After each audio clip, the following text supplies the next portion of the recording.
Good afternoon. Welcome to Meet My Friend with Daddy Porter. I am here today with my friend Firkin Ron, beer traveler, beer blogger. Been doing this forever. Has a real fun beer stories to tell. I am drinking a hazy afternoon from Voodoo Brewery. I guess it claims it's a unfiltered New England style pale ale. But since we are live at this moment here during the afternoon, I figured it was appropriate to have an afternoon beer. It says afternoon, hazy afternoon. Cheers. So yes, Firkin Ron. He's another quote character I have met at the Beer Bloggers Conference, and we also shared a nice time at Matt Brewing Company together in Montana, the last Beer Blogger Conference. So it's time to bring him on so we can talk about everything he does. Let's see, where's my button here? Hello, Firkin Ron. How are you?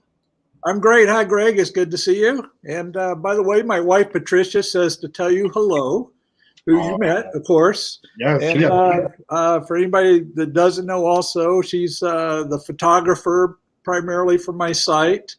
And actually, she's also the person that does the best job when we go to breweries of ferreting out unusual people to talk to and for us to get to know and have a good time. So she's kind of the instigator, and then she kind of pulls me in and all this, even though she's allergic to beer. So yes, and we'll get to that. Wow, we will. I remember all this. So Ron, let's start at the beginning. Where were you in the craft beer phase? I came fairly late, meaning a lot of the OGs were out there. Where did you start? Where did your love come from? Your love of beer and all that? Well, actually, my love of craft beer started before the craft beer industry even started in the United States, with the exception of places like Anchor Brewing, of course. But I actually started drinking beers that back in the late 1970s, early 1980s. And I wanted to drink good beer. So back in those days, if you wanted to drink craft beer, you had to get your beers from imports, a lot of beers from Europe, for example. And so that's how I started out. And here in Southern California, where I'm at, there was a liquor store called High Time Wine Cellars, which still exists. And they had a huge selection of beers from Europe that you could get. And I would go over to High Time Cellars to pick beers. And also I would go over, and they had a wine tasting room. And I would, you could actually buy a beer at High Time Wine Cellars and take it into the wine tasting room and open it up and try it. So I would go buy a beer, take it into the wine tasting room. Back in those days, there was a fair amount of wine snobbery going on, to be quite honest, also. So I would get a lot of strange looks in the wine tasting room when I'd go in there to try my beers. But I didn't really care. I was having a good time. And then So hold on 1 second. I'm sorry. So you were looking for beers, good beers, during the Less Filling Tastes Great time, right? Yes, absolutely correct. That was like that bracket. Yes, absolutely. Okay. Before the laws got passed that allowed the breweries to start back up in the United States, even before you could legally homebrew in the United States, for that matter. Okay. So, and I was also a big fan of most beer people know who Michael Jackson is. Yes, sir. And his show, The Beer Hunter, was on the PBS channel, and I would watch that religiously back in those days when they were showing it. And out of that, I started hosting beer tastings with friends. And High Time Wine Cellars would also beer tastings at times too, but usually it was beer tastings with friends. I came up with evaluation sheets that we would use and all that kind of stuff. And then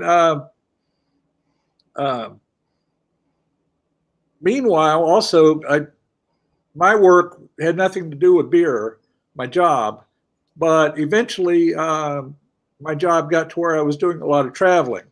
And at the same time, that's when the craft beer industry was starting up because of the change in laws. And as I would, of course, try craft beers local to where I was too, but as I traveled, I would visit breweries while I was traveling too, and that would give me a chance to visit breweries. When it first started up, to be quite honest, it was kind of like the Wild West.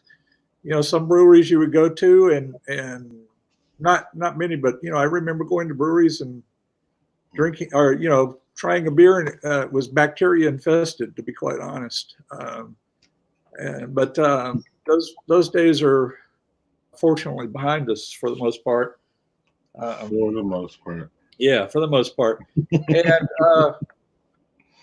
And then also during my vacation travel with my family, we would always, they were very nice, and they would let me carve out some time to go visit breweries or pub, that type of thing. So for the last, since the 70s, that's kind of been what I've done.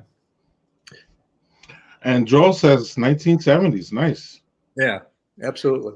So that brings, because another recent guest that I had, and we all know Owen Ogletree, and he spoke about it too. And actually, what I'm hearing from both of you guys is that, like, you didn't say these words, but I'm going to say it. The import market was the first craft beer revolution, meaning people started looking for craft beers across seas and going to get them and hunting them out before America kind of caught up, or we went, before we, I don't even want to say caught up is the word, but you know what I mean. Yeah, no, and that is absolutely correct. If you wanted to drink, quote unquote, craft beer back in those days, you looked for beers out of Europe for the most part, or, a few other places like Australia, but definitely that's what you had to do. You couldn't get it in the United States because it didn't exist. Right. So then everybody ties it to, and then I'm just asking if you do, but everybody ties it to Jimmy Carter passing the homebrewing laws, and then that sparked a whole homebrewer revolution, and then that sparked our craft beer industry. That's absolutely true. You could see it right. Instant. You could see it instantaneously in small little bits to start with, but yes. So fast forwarding to now, Ron,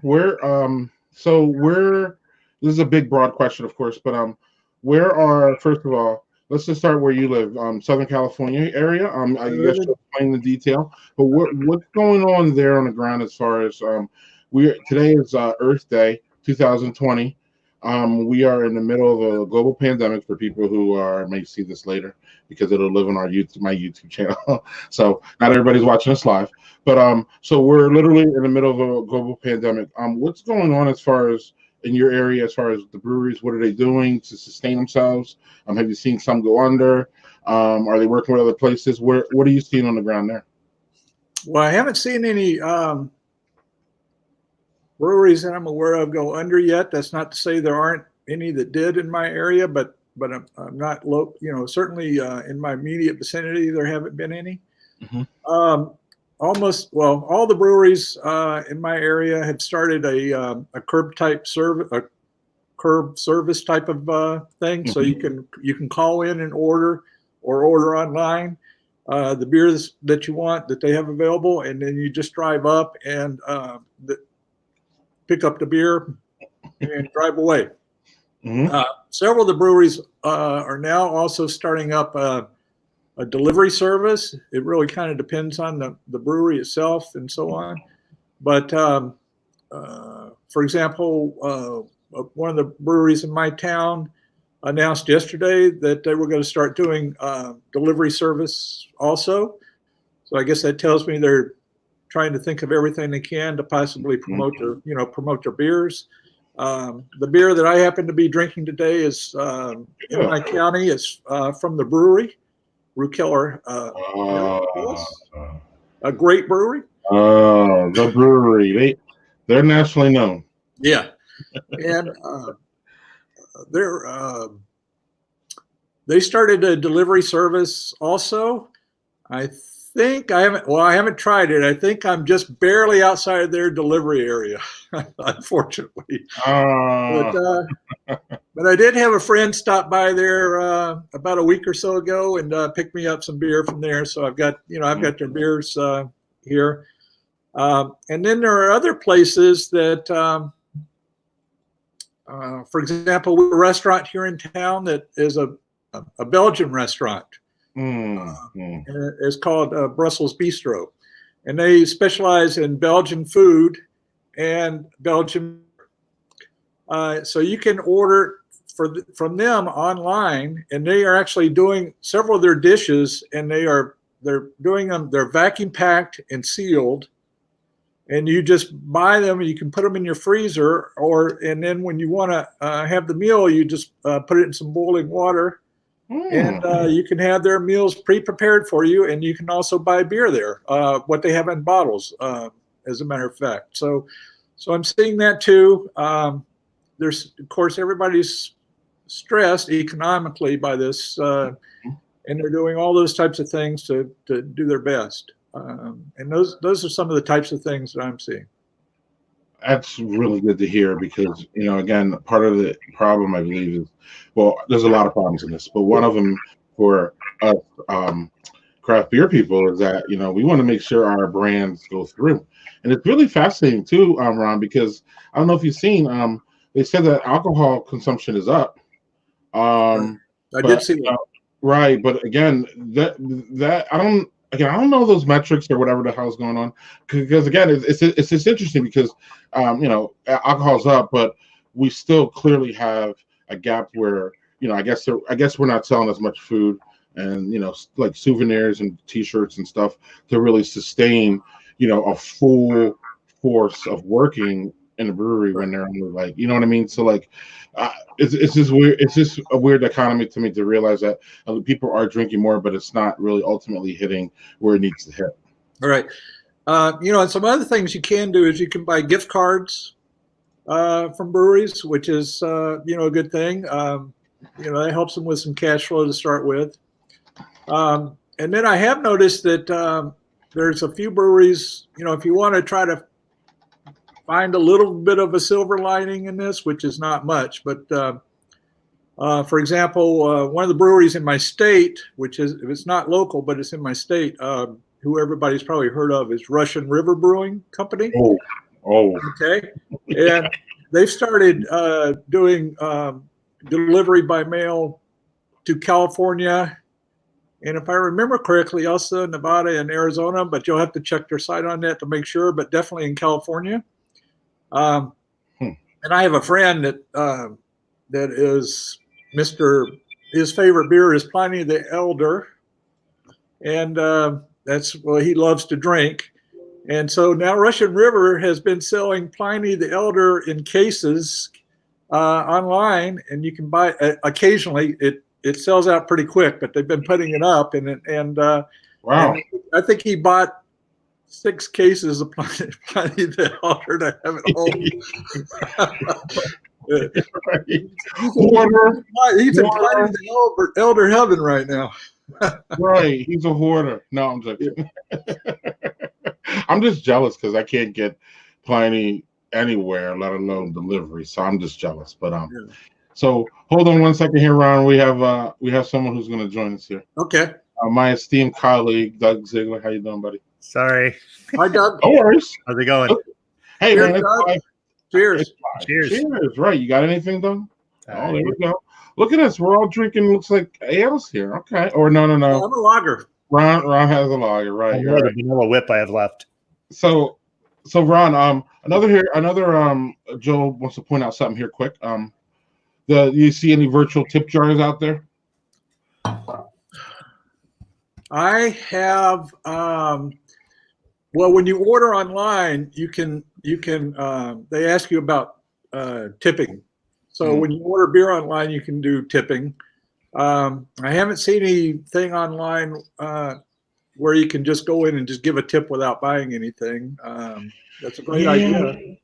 Yeah, they started doing this here. In fact, Joe's probably thinking of the one I saw in California where you literally you click on something, you go to the brewery, and then it shows all their employees, and then you can click which employee you want to leave a tip.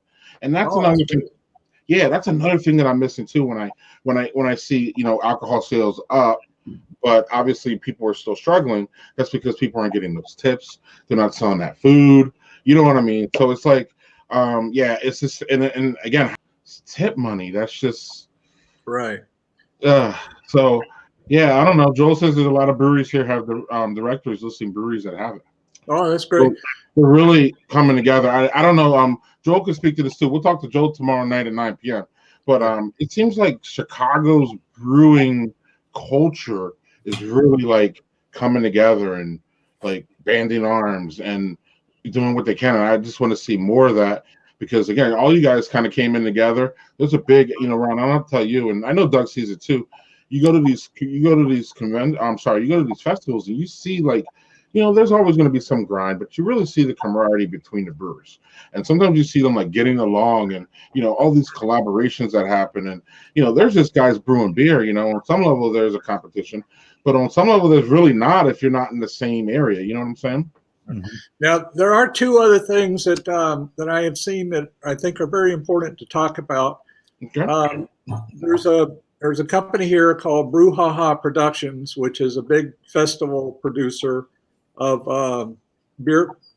To call them a beer festival is a really bit of a misnomer. It's a beer event because it has beer, it has concerts, it has a theme. Each one festival has a theme associated with it, like they do Sabroso, which is their theme is Mexican wrestling, and they do Brew Ho Ho, which is a Christmas thing with all barrel aged beers, and they do on and on and on. They probably do 10 or more festivals per year. And the person that owns the company or is the head of the company lives here in Orange County, not too far from here, as a matter of fact. And he has started selling merchandise specifically just to support the brewers in our area, the Orange County Brewers Guild, as a matter of fact. And all the proceeds from selling T-shirts and other merchandise go directly to the brewers here in our county, which is a great thing to do. One other thing I've seen is one of the breweries here in Orange County again. There's a brewery called Brewery X. The head brewer there is a good friend of mine by the name of Trevor Walls. And Brewery X has started a GoFundMe type campaign, but it's not for themselves. It's actually for an outfit that provides meals, free meals, to people that need them and are being impacted by this pandemic right now. And they just provide free meals. And so the GoFundMe campaign is you donate money, and depending upon how much money you donate, you get ticket entries, and they'll get to pick a winner, and the winner gets to be brewer for a day at Brewery X. That's pretty. Yeah. Oh. What's up, Doug? So you're here? You jumped in here. Yeah. And it's funny, man, because I was making dinner and I lost track of time, so it's totally my fault. oh, that's cool. Well, remember what happened? Like, well, I should make dinner before the show, and then all of a sudden I look, I'm like, oh my god, it's 10 after. Oh shit. Oh, I did this when we met with Carla, but nobody knows. It went off as a hitch. But if you remember, Carl and I were like, where's Greg? And then you literally got him right on time. So it was okay. Right, all right. So I don't know if you have a question for Ron, but if you don't, I do. I don't at the moment. I want to hear more though. Cool. So Ron, let's go. Let's read. I think you hit it really good as far as telling us like what's going on. Before I hit to, because I want to know one of the things that I love about you, Ron, is that like you combine two things that I love. You combine Firkins, which is something that just blows my mind. I love Firkins. In fact, Firkin beer. When I first got into beer, I didn't like Firkin beer, but I have come to this. I mean, I just want that beer no matter what. Wherever there's a Firkin, I need to at least try it or go for it. And also, you combine obviously the beer traveling that I like. So I'm going to ask you about where Firkin Ron came from. But before I do that, I just want so we talked about. Do you have any other tips that you think can help brewers? You've been to a gazillion breweries. You've talked to a gazillion brewers. How is there any other tips that you left out that you think that we can how we can help our brewers survive this? I like the virtual tip idea that Joel mentioned. That's actually a great idea. Again, I think buying gift cards at least would give them some immediate funding, and then you could use the gift cards later on, or people like you and I could give the gift cards away to people that read our blog or watch your vlog or whatever, So, and of course, they probably have to be in the area to benefit from the gift card if it's unless it's somebody that happens to be nationwide or something. But giving them away, I think, is a good idea. I just try to go by and buy some beer that I can drink. Although my wife is kind of upset with me because I have a lot of beer here at the house, and anytime I get more beer, she's like, "You got more beer?" I mean, but although she's very happy to support me supporting these breweries right now, to be quite honest. I don't want to put her in a bad light, but no, right. There's no reason to. She's actually been very supportive about it. Oh, she's severely supportive of you, from what I know. Yeah, absolutely, she is. So, I think those are things that you can do, and then as we emerge from this pandemic, which I believe we will hopefully soon, that remains to be seen. We'll leave that up to the doctors and the scientists and whatever. Hopefully. But hopefully let's all get out to our breweries and still practice social distancing, because we don't want this to pick back up, but let's go back and visit as soon as we can. So, those are things that I think would be very good. Excellent. So where did the name come from? Obviously, I know where it came from, but what was the evolution? For people like me that don't know. Right. I don't think I know how Ron got his name, but. Yeah. Well, in my travels, I would go to other countries. And I told you that as we traveled, they would allow me to visit places. And some of the places that we traveled to included England and Scotland. And that's where I gained a love of cask conditioned ale. Mm. And to this day, I still think that cask conditioned ale is absolutely when it's done correctly, it's one of the most spectacular works of brewing artistry that exists. That's what I think.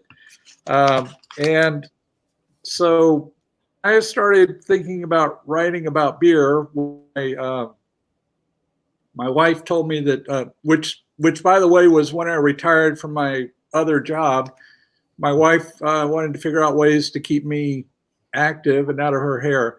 So she says, "Well, you like to travel, you like to visit breweries, and you like to write, and drink beer. So why don't you write about that?" And I was, okay, that sounds like a good idea. And I was getting my blog together, and I was like, well, what am I going to name my blog? I wanted to find. I was like, well, maybe I could find something with a little shock value to it, with a little double entendre type of thing that makes you wonder about the word to start with. And since I like cask conditioned ale, I decided, well, I'm going to name it my Firkin beer blog. Yes. Because, it kind of sounds like something else from time to time. Right. And out of that, it's like, well, I'm the guy writing about it, so I guess I'm Firkin Ron. And I love cask conditioned ale, so it fit perfectly. So that's how Firkin Ron was born. So can I ask a quick question? So Firkins, I have a very vague understanding of what they actually are. So Greg may have asked this and I may have missed it. So for Firkin, can you explain to like a layman what that would be? A Firkin is a small keg. It's about 10 gallons. Okay. And they're used to house beer in, and specifically you'll find a cask conditioned ale, which is a living ale that's created is often typically created or maintained in a Firkin. So that's what they send to the pub. They send a Firkin to the pub, and that's what they'll hook up the beer engine to, so that they can draw from it, and that's what a Firkin is. Okay. So it's a small keg. It's a small keg, and then Yeah, what happens is and for those that are into trivia, it's half a kilderkin. there we go. So, and we talked about we got into this with Owen too, because obviously Owen does. Correct me if I'm wrong. He does a whole festival just of Firkins. He does. He does actually a couple of festivals. He does one called the Atlanta Cask Ale Tasting Festival, which obviously is in Atlanta, and that is nothing but cask conditioned ales. And it is a spectacular festival. I've been to it 3 times now out of the many years that he's had it, and I've been privileged and honored to be a judge there twice. I love going to it. It's absolutely spectacular. And breweries from all over the area participate, and he's actually even in the past had some breweries from overseas participate in it. And then he puts on another festival, which unfortunately I haven't been to yet, but I'm hoping to go some. Which is in his hometown, and it's called the Classic City Beer Festival. And I don't think that one's exclusively cask conditioned ales, but they do have a big selection of cask conditioned ales also, as I understand it. Like I said, I haven't been to it, so he could tell you more about it than I could. But and the Classic City Beer Festival has been rated by USA Today on multiple occasions as one of the top 10 beer festivals in the United States. I don't know if he mentioned that or not. But, no, Owen's way too. What's the word I want to look for? I don't even know if humble's the word, but maybe it is. I don't know. He didn't like you're not being like. It's like when somebody compliments my writing or something like that, and I'm like, oh, thanks. Yeah. right. Like humble's probably kind of the right word because right. it's something that's kind of a labor of love for him, so he doesn't see it as right.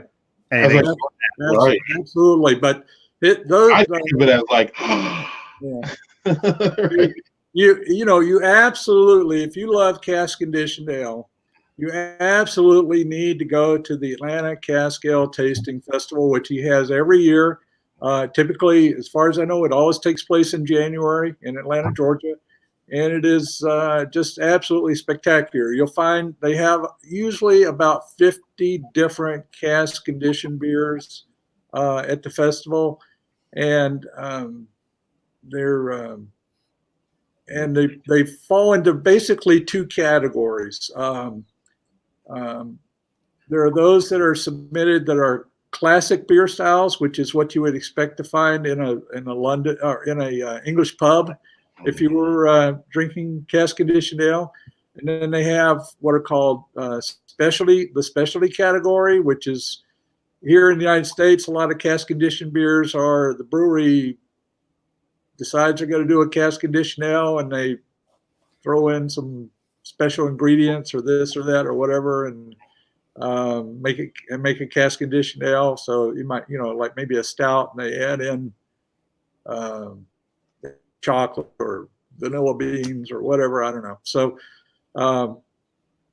and that's the category that they have there also. So you'll find a mix of both classic cask conditioned ales that you would find in any, in an English pub, and then specialty beers, which are probably more here in the United States. You probably wouldn't find those in England, for example. So, is there a particular kind of cask ale that you prefer? Like, there's different styles of them. There are different styles. I really like just the pub bitter. It's got a great flavor to it. It's low alcohol. You can drink it all day. Just sign me up for a pub bitter any day of the week. I'm there. I think that was Owen's preference, right, Greg? Yeah. Right. Well, see, I have good taste. Yeah. Well, not only do they both have good taste, let me jump in here. They both have literally been to my hyperbole here, a gazillion pubs and real pubs.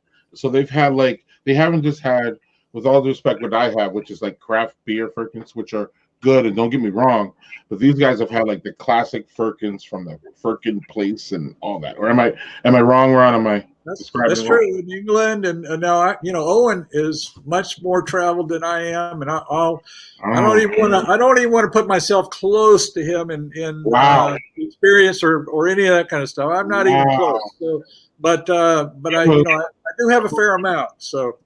Yeah, I was gonna say, hold on. Yeah, let's just put the brakes on that there.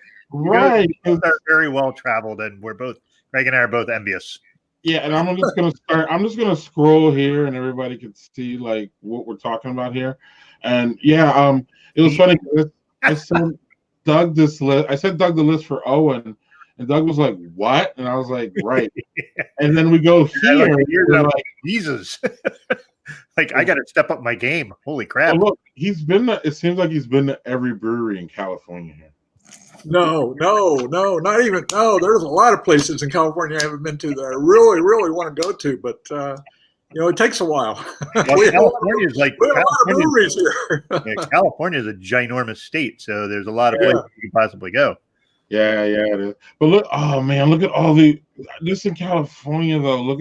Anyway, so anyway. But no, there is before we move on from Firkins, I do want to make a comment though, because I believe it's really, really I believe it's kind of relevant, which is the whole like Doug and not Doug, Owen and Ron have had the classic, Firkins and Europe. Specifically probably a lot in the UK and all that, where I have just had the craft beer version. And the difference is because, and I love Cask Ale, but the difference is that like they just again, sorry Ron, you can tell me because I've never been there. It feels like they serve up just straight up beer or straight up normal stuff, where over here when I see the Firkins, it's like somebody's flagship and then they add something different to it. Right. It's like a creative thing. Whereas over there, and that's what I love about it, is because I can get Todd the Axeman is one of my favorite beers. It's from Surly Brewing. They do Firkins of it with like Todd the Axeman with Mosaic and Todd the Axeman, and it just puts a different profile on that same beer, and it changes the beer, but it keeps it the same. I just think it's, excuse my language, fucking amazing. It just really adds a different element to the same beer. I guess that's how I can describe it. But well, there's that, but also the fact that the beer is naturally fermented. They're not using forced CO2. Right. So forced CO2 to me adds kind of an acrid flavor to a beer, which really takes away from it. It can overpower it. Really, now most people might not realize that if that's all they're used to drinking. But if you're drinking a naturally fermented beer, the nuances of flavor can really come through that you won't, that wouldn't happen with artificial CO2. Now, also, I do want to add that I'm very lucky. There is a brewery not too far from me that specializes in cask conditioned ales, traditional English style cask conditioned ales, and the brewer is absolutely fantastic. He trained in England. He's fantastic. It's in Torrance, California. It's a brewery called Yorkshire Square Brewing. Andy Black is the head brewer. The brewery was started by a gentleman that came over from England, and he missed his cask conditioned ale, so he started a brewery and they're the only bad news for me is they're closer to LA and it's about an hour and a half to drive. So I don't get up there as often as I'd like to, but they're definitely worth it. And if you're ever in the Los Angeles area and you want to try cask conditioned ale exactly how it should be done, you go to Yorkshire Square Brewing. So that makes it, if it's cask edition, does that make it a little harder to ship and distribute then? Yes, it does. Yes, it needs to be typically local. Yeah, I'd see you pulled up their website. That's Andy Black right there, leaning over, looking at that beer. What's that too? There's a brewery in the Finger Lakes, up in upstate New York, that's a cask ale brewery, and unfortunately, they do bottle some stuff, but like, I think to get the true experience, I think you have to have it on draft. Yes, absolutely. And Look, Ron, right? Ron's right. Look at these old school pub bitter, amber mild, pale, brown stout. Like I don't even see an IPA here. Yes, Yeah, coffee. the one that near here has an English IPA, which I English style IPA. Look Yeah. at this stuff. ESB. yeah, Right, I love right. the An ESB is the style you want in the Firkin, period. yeah. Yes, That- please. what is that? A mic drop? Excellent, excellent. So Ron, you before the show came on live, you were telling me about how your situation as far as blogging during the pandemic. Where are you at with as far as writing during this crazy time? Well, as you and I talked about, I do like to travel, and traveling is not an option right now. But the good news is, as far as this is, it's actually influenced me to write more. So I am writing a lot more than I typically have. I like to travel and drink beer a lot more than I like to write about beer, to be honest. And but I do like writing about beer, and so I've been writing, publishing an article every day since we've gotten into the April timeframe lockdown, and I'm going to try to keep it up. So, and specifically, I've been focusing on a single brewery or a pub or a event or whatever each day, and it's called. You'll notice the articles are called "Vacations in a Glass," Mm-hmm. and that's what I'm trying to convey is that you can actually to improve your vacations when you actually do get to travel. You should really be visiting breweries or pubs because they provide an opportunity to meet locals and learn about an area that you don't get by just going to museums or architectural buildings, that type of thing. We do all that too. Don't get me wrong. We do all that. But breweries give you the opportunity to meet locals, give you opportunity to meet other travelers, give you the opportunity to learn, have real conversations with people. That how many people do you go? If you visit a museum or art gallery or somewhere else like that, how many people do you actually start talking to while you're there? Or that are local? None. Yeah, or that are local. The answer is basically none for the most part, as far as I know. At least that's true for me. I can't speak for everybody else, but that's true. But I can guarantee you that if I go to a brewery or a pub, and I've got Patricia with me, who's going to go grab people and have them talk to me, that's going to happen. And we'll have a conversation about the local environment, about what they think about things, that type of thing. So it's really an important part of traveling, or at least our traveling. Here on that. Okay, cool. So Doug, you don't have a question? Sure. So, you said you had traveled to Scotland. Scotland's one of my favorite countries. My wife and I really have a real affinity for that. Now, when we went, we largely went. We did go to a lot of pubs, but because mostly you go and get beer and have fish and chips or haggis or whatever, and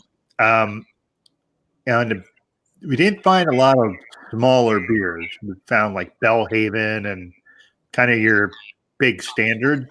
So were there any breweries you went to there? Like, I don't have my glass on, so I'm not seeing the Scotland one there. But well, it's been a while since I've been to Scotland. But if you go to Scotland, you absolutely want to go to a brewery called Traquair House.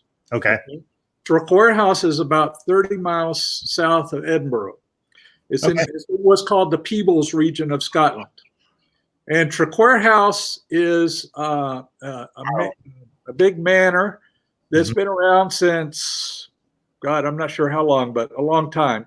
As a matter of fact, that is the house that Mary, Queen of Scots, was under house arrest in before she was executed. Wow. And you can actually visit that house, and they have a museum in there, and you can see the hairbrush that Mary Queen of Scots used to brush her hair while she was under house arrest. And there's like many big manors back in those days, they had their own brewery. And so this place back in the 60s, when the owners, if I remember correctly, and I'm doing this from memory, so correct, you can go to their website and learn a lot more about it than I can off the top of my head. But they did, the brewery got rediscovered and revitalized and started again. And the head brewer there is a guy whose last name is Cameron. I think, if I remember correctly, it's Ian is his first name, but I could be wrong about that. But anyway, we were there and got to meet the head brewer, and they do their fermentation in the old wooden tanks that were used by the brewery, 100 years or so ago. So, and their Scottish ale was absolutely spectacular. And they do a spiced ale, which is it's called their Jacobite ale, which is probably one of my favorite beers. It's absolutely delicious. That sounds pretty cool, especially the historical aspect of it. Yeah. Oh yeah, absolutely. So one of my favorite stops of this whole last year, it's going to be for obviously this year too. Ron was at, and I remember Doug has heard me scream and holler and yell about this place since I've been to Montana. So I mean, we'd have to talk about one of my favorite places, one of my favorite brewers, period, is Matt Brewing. Okay, wait a minute.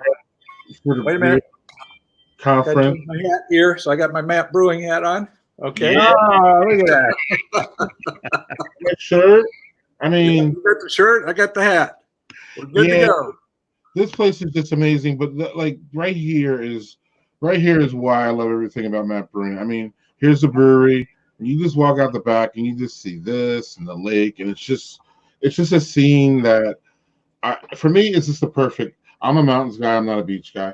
I mean, if you're a beach guy, you could probably find a brewery on the beach where you see the beach and the water and the ocean, and it'll be awesome for you. But as a mountain guy, this place was just spectacular. I forget. We were at the Beer Bloggers Conference, and I don't know. We talked to each other, and we're like, "Hey, we're hanging out an extra day. What's going on?" And you're like, "I don't know. Let's go." So we just, we hooked up, and we ended up at Matt Brewing for lunch. Yeah. And the brewer was just amazing. It was funny because he told me, he's like, I saw him at the Beer Bloggers Conference. When we go there, they put together these small brew fest for us, or they make sure that we go to them.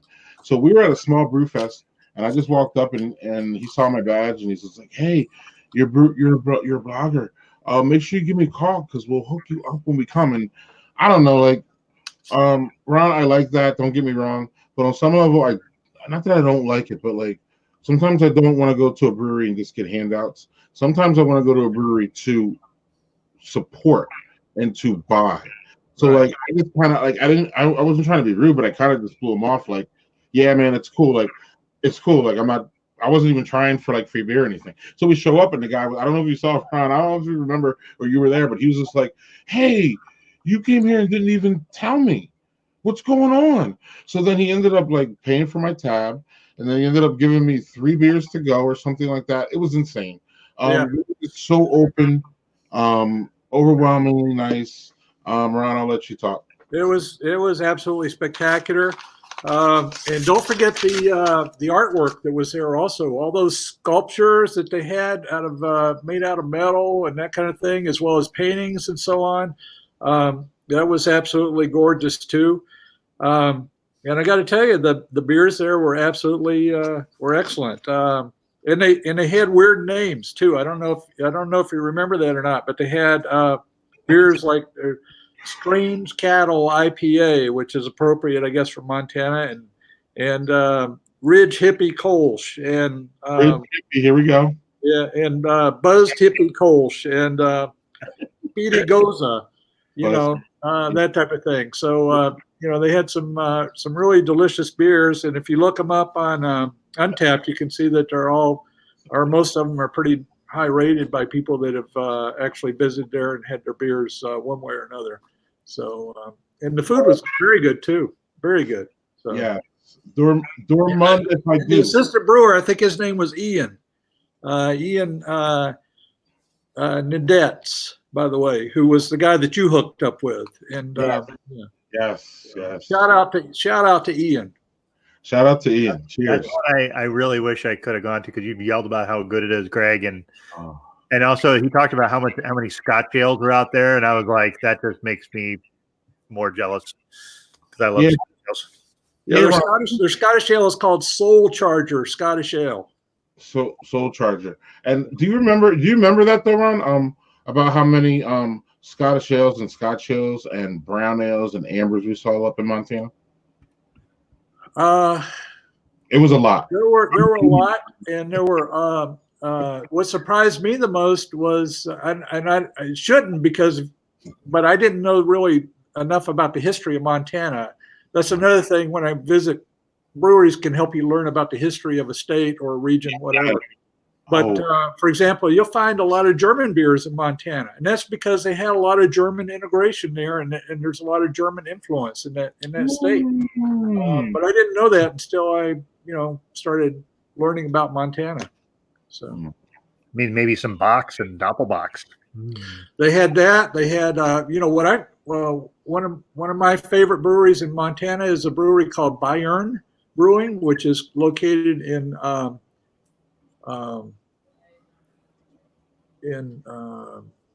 Missoula. Excuse me. Part there, and it's in Missoula, Montana, and it is the head brewer is from Germany originally, and they brew only German style beers, and they are absolutely wonderful, just wonderful. And I had a Rausch beer there, which is one of my favorite styles, but a really hard style to find here in the United States. And I was in heaven. I was in Rausch beer heaven, smoky heaven. Yeah, well, you're in good company here. Yeah, that's a style that as you say, you don't get a lot of, but like I think Greg and I both had. We were at Gordon Biersch in DC, and they had a Rausch beer, and we're like, okay, that's not my thing, but it's a well-made for the style. But like, it's not something that I would search for. I'd rather go for some other ones. But yeah, well, it's kind of an acquired taste, but it's actually one of my favorite styles. So yeah. Well, and as we talked about it a gazillion times, Doug, and I bet you Ron would agree, is that the smoky beers there's a fine line with the smoky beers. There is. And sometimes if you go over the line, me and you are cool with it, but that's the line for a lot of people is like, right. We can over smoke our beers probably. We'll be like, all right, that's cool to a certain extent, but some people are real fine. But you can find a lightly smoked beer, and it's it not only is it to me personally delicious, and by the way, I like smoky scotches too. So I am a smoky kind of guy. But it's also a very versatile beer. It goes really well with food, to tell you the truth. There's a brewery in Kentucky called Against the Grain Brewing.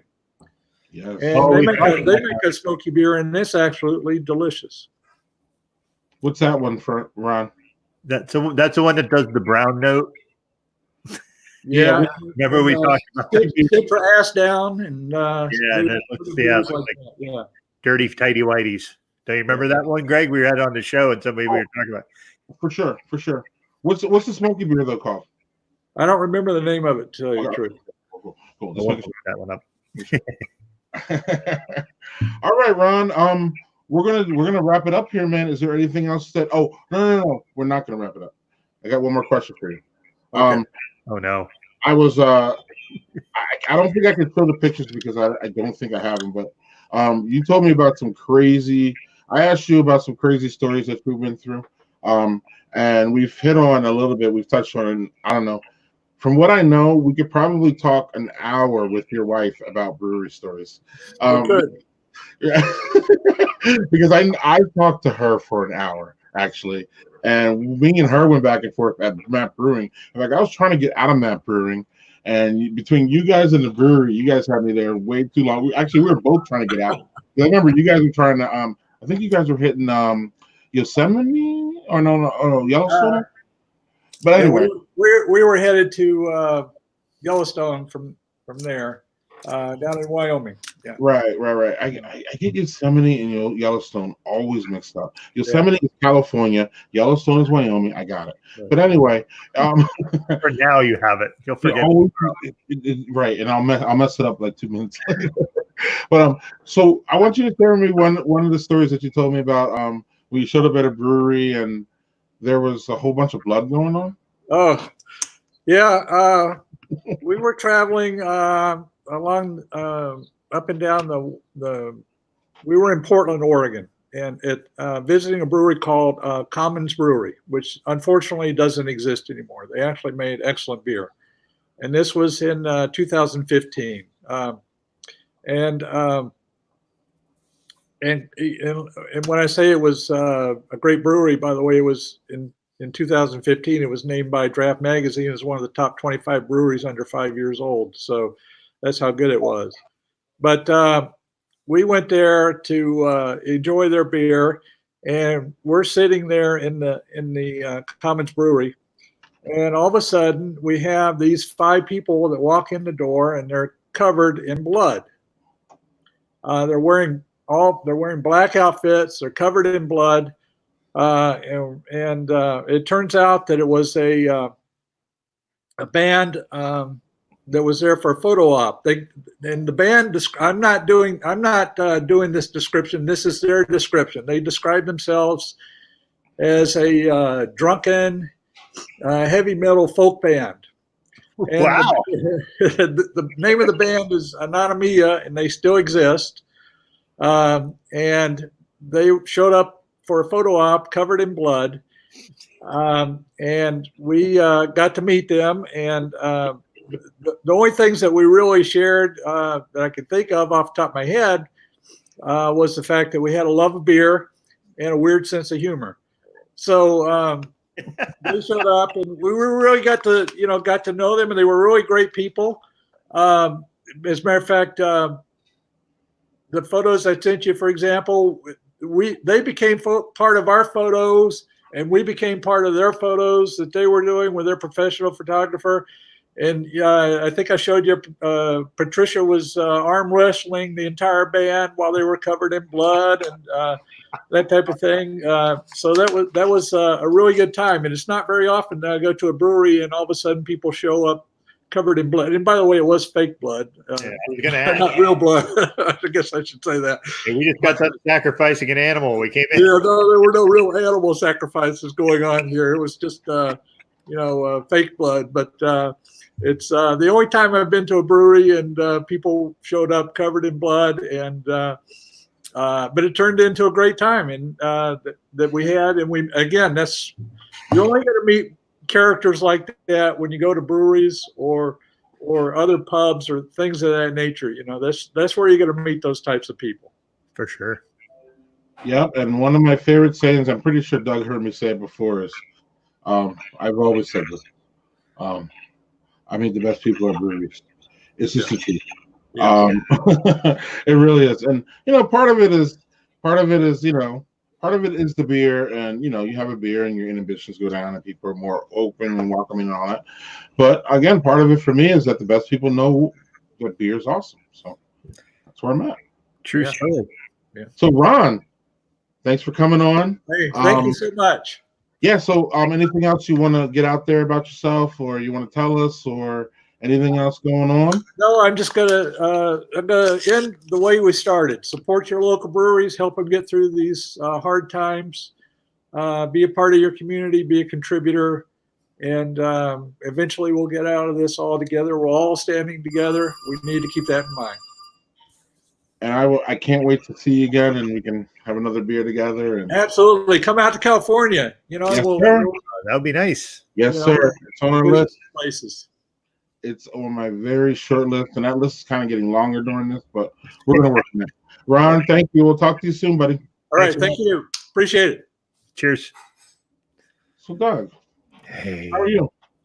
Great, hungry because I made dinner and then ran on to get on the show. So, So you didn't even eat your dinner? now I had a beer. That's part of my dinner, I suppose. Kind of. It's okay though. Like I made dinner and then I was looking at the clock and I was like, oh no, and then I gotta go log in. So I got in here and like literally I think it was like a minute and a half and I was in. So yeah, I was like, shit. Hey Dan, cheers, Ron. Dan, Ron can still hear you actually, and hey, here we go, Ron. Hey, cheers. All right. So yeah, it's been one of those. It's been yeah. You and I discussed offline. Well, not offline because we were talking on like Facebook, but just like the idea of like time, just kind of just. I don't know what's going on, man. Usually I'm really all right. This is going on. This and of late I've just been like, hey man, what's going on today? Because I know and I told Doug 5 p.m. Eastern, and you saw when Doug showed up. You did. So yeah, Doug, it was funny because I even said like, you're like, dude, I'm in the fog, and I'm like, all right, here's our schedule coming up. And you're like, thanks, brother, that's cool. I'm like, I feel you, man. I understand. So tomorrow morning, before we get out of here, I have living a stout life. My friend April and Ken, these guys travel or used to travel in an RV, seeing breweries. They left their kids at home, Doug. They left their kids at home and got right. I mean, their kids are in their 20s and all that, but like they literally left. That's not so bad. But here's these 3 and 5-year-olds. We're gonna leave them and go. Yeah, but for you and I, let's not front. It's hard for us to put ourselves in that position where you're like, oh, we're gonna hit the road and you guys just stay here and take care of the house. And I'm like, when I first heard that, I was like, what is this? Wait, what? No, so it's just gonna be fascinating to talk to them, and they just go all over the place where they used to, and I don't know, they're just the perkiest family. One of the things I said to them at the BBC, I was like, you guys are relationship goals because they're like so affectionate to each other. They've been together forever. It's just a great story. I can't wait. That's tomorrow. And then you will join me tomorrow for this chat at 10 p.m. Eastern with Joel and Jeremy from Brewery Finder. And I was told that they also have Distillery Finder, and they got a jobs board for breweries. Yep. So people are doing a lot. I'll talk about Chicago beer. Jeremy's from Wisconsin. So that's going to be fun. Yeah. And we have everything tonight. What's that? Everything tonight we have some. If you're in a beer group, we have a virtual chat going on here in about 3 hours, and I'm gonna have to go get dinner, and Doug's gonna have to reheat it. Yeah, I'm gonna. I made breakfast for dinner, so I'm gonna have to reheat eggs, which is never great, but. And it's great. First sip. Always stout weather. I concur. I freaking concur. No lies detected, as I love to say. Hey, Greg, I'm just going to give you a hint. I have a bunch of them for Friday because I went out and I missed buying single bottles because remember I bought that 6-pack of the Nitro Cold Brew from was it Left Hand? I might have been Left Hand. Regardless, all of them were flat. Every single one, right? New Belgium, and all of them were flat.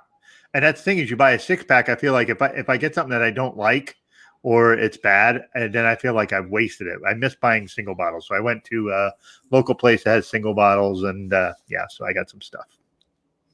Awesome. You'll be ready for tomorrow night too, because Joel's a big stout drinker too. Oh, I got some things for him. Right. So you guys will be able to go because Joel is mild. I love Joel, but I've never seen anything out of him that's not dark.